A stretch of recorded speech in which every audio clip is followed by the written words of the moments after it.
Hey everyone, and welcome back. This is the Happy Cat here, and if you've been wondering where I've been, I have been pretty stressed. Yeah.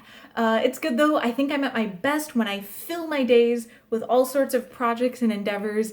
But, as I'm doing creative work and I'm looking inside to produce something raw and personal, and as I'm trying to improve myself on a technical and personal level, and I'm really scooping deep inside to produce the grossest, slimiest, worst parts of me that I want to improve, that brings some emotional pimples to the surface. I guess you could call them that. It's like the sebum of cringe memories that replay over and over before you go to bed. Yeah, I heard this research that every time you recall a memory, it kind of mutates it or changes it. Like if I mention a children's show that you have not thought of since you saw it sometime in kindergarten, I mention it now and you're like, oh my God, that show is a thing. And I remember watching that in kindergarten. I haven't thought of it until this very moment. That flash of whatever you see when I reminded you of that, that's probably a more genuine memory than if you had thought about a moment in kindergarten every day because it was so happy or so sad. And it's because I really do think that when you have a bad memory that replays over and over, you project even more of the badness until I've noticed with these memories that are either extremely happy, where you're just like, yeah, back in that day, that's when things were good, or extremely sad when you were like, in that time things were terrible, or I was terrible, or that person was terrible, and it keeps recurring. I think it's just this cycle because I noticed those types of memories, it's not really like an event. You're not thinking of the second to second what exactly happened, who said what did the room look like, who was where. It's more of this mushy, like I remember just feeling angry, and these were kind of the players, and I don't really remember what was in between, but I just feel gross and weird about it. Um, so I've been dealing with those, if that was enough of a description. And it's stuff that I really, really was over. Like consciously, like a month ago, a year ago, a week ago, I was already over it. I was like, hey, brain, I know you keep bringing this up and you keep constructing Oscar worthy horror movie dreams of me being chased by people at my old summer camp.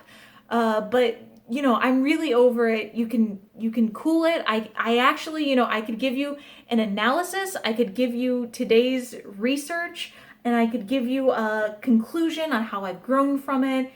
I can give you a whole college essay book report on how much I'm consciously over it. But apparently my subconscious says, no, we are not over it. So I'm going to keep directing horror movies in your mind until I don't know, until that's the thing. I don't know. That's what I've been dealing with. Like, what do you do to get rid of these? Because I've told myself over and over, like, it's fine, I'm fine. If there's anyone involved in that memory, they're fine. So this is where I really don't have a point to this video. I have no takeaway. I have no grand, and this is what I learned, kids.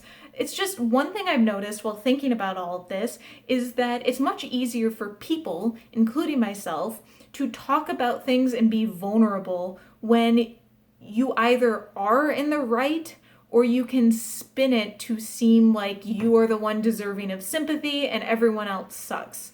Like it's much easier.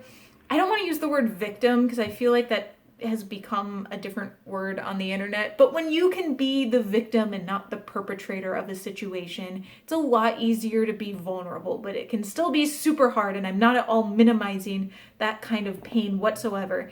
I just mean it's hard to talk about things where it was a mixed bag and you could have been a player at fault. But then this is also dangerous, and I'm treading lightly here because there are some people who blame themselves for things that are absolutely not their fault.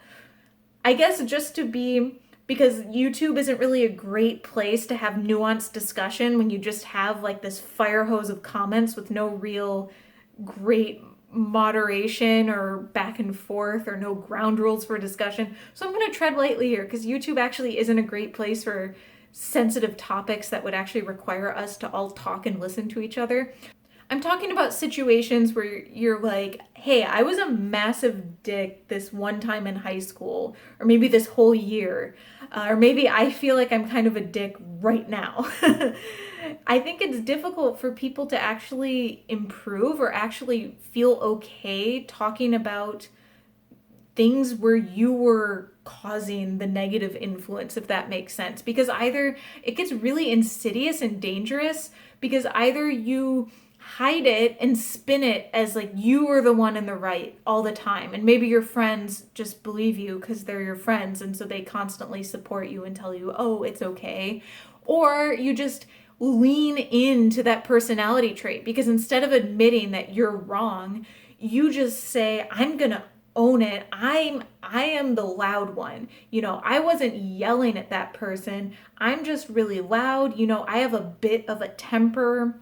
Things like that. People don't want to, it's the same thing. I think there are people who you wouldn't say that they have an addiction, but if something went really wrong in their lives, that's what they would lean into. So, you have people who are like, oh, well, I'm a bit of a spender, but I can do what I want with my money. And they can. I'm not saying anything, but it's like maybe if something difficult happened, they would lean into their spending habit and it could become an issue.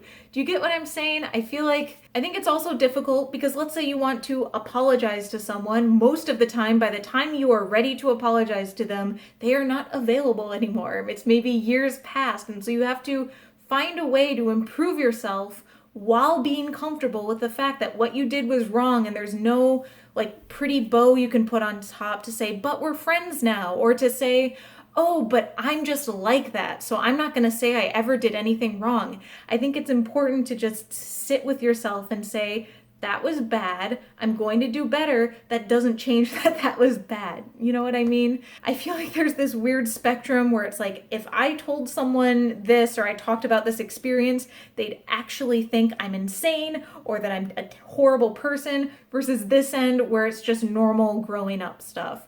And so I hope that everyone has someone they feel comfortable talking to about this personal stuff. For me, it just really helped to just say it over the years, be able to retell these stories over and over until I was like, you know what, it really is fine. And I really did feel a click in the past couple of days where something has left my subconscious, hopefully. But I know maybe in a few years I'll have to, return to things and, continue to evaluate. And lastly, if you really have something bad on your mind, don't feel afraid to go to a counselor. I guess this is the cheesy part.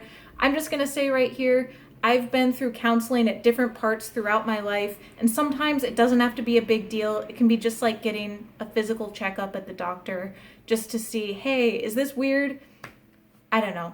Hopefully you guys are doing well though, but most importantly, I hope you're really having a happy day wherever you are. I'll see you guys soon.